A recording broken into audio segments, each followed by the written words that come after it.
અને આદરણીય આચાર્યશ્રી અને શિક્ષકગણ તથા મારા પ્રિય ભાઈઓ અને બહેનો બધાને મારા નમસ્કાર અને સ્વતંત્રતા દિવસની હાર્દિક શુભકામનાઓ।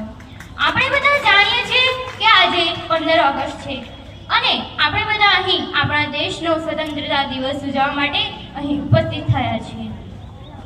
આપણા દેશને આઝાદી અપાવવા માટે કેટલાક મિત્રો 15 ઓગસ્ટ 1947 ના રોજ આપણો ભારત દેશ બ્રિટિશ શાસનથી આઝાદ થયો હતો, જેણે આઝાદી અપાવવા માટે કેટલાક સ્વતંત્રતા સેનાનીઓએ પોતાના પ્રાણ ગુમાવ્યા હતા।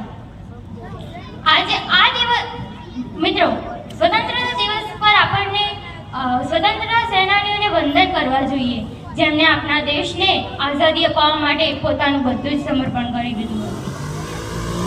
આ દિવસ આપણને મહાત્મા ગાંધીજી, સરદાર વલ્લભભાઈ પટેલ, જવાહરલાલ નહેરુ, ચંદ્રશેખર આઝાદ, મૌલાના અબુલ કલામ આઝાદ અને ભગતસિંહ જેવા કેટલાય નામી અનામી સ્વતંત્રતા સેનાનીઓના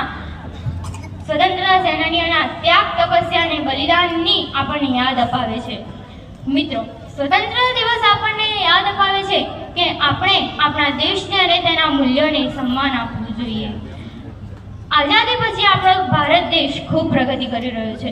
વિજ્ઞાન, ટેકનોલોજી, ખેતી, શિક્ષણ, આર્થિક, સાહિત્ય અને રમત સહિત બધા ક્ષેત્રોમાં ભારત ખૂબ પ્રગતિ કરી રહ્યો છે।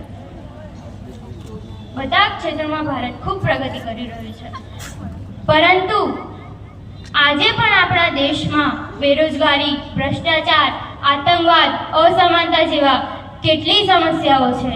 તો આવો આજે આપણે પ્રતિજ્ઞા લઈએ કે આ બધી સમસ્યાઓનો હલ લાવવા આપણે પૂરતા પ્રયાસો કરીશું અને આપણા ભારત દેશને વિશ્વનો સર્વશ્રેષ્ઠ દેશ બનાવીશું। હું મારા વક્તવ્યને એક શાયરી દ્વારા વિરામ આપીશ। जब इस वतन पर कोई आ जाएगी, जब इस वतन पर कोई आ जाएगी और भारत माँ नम आंखों से बुलाएंगी, और भारत माँ नम आंखों से बुलाएंगी, तब हिंदुस्तान के हर घर से एक रानी लक्ष्मीबाई निकल कर आएंगी, तब हिंदुस्तान के हर घर से रानी लक्ष्मीबाई निकल कर आएंगी।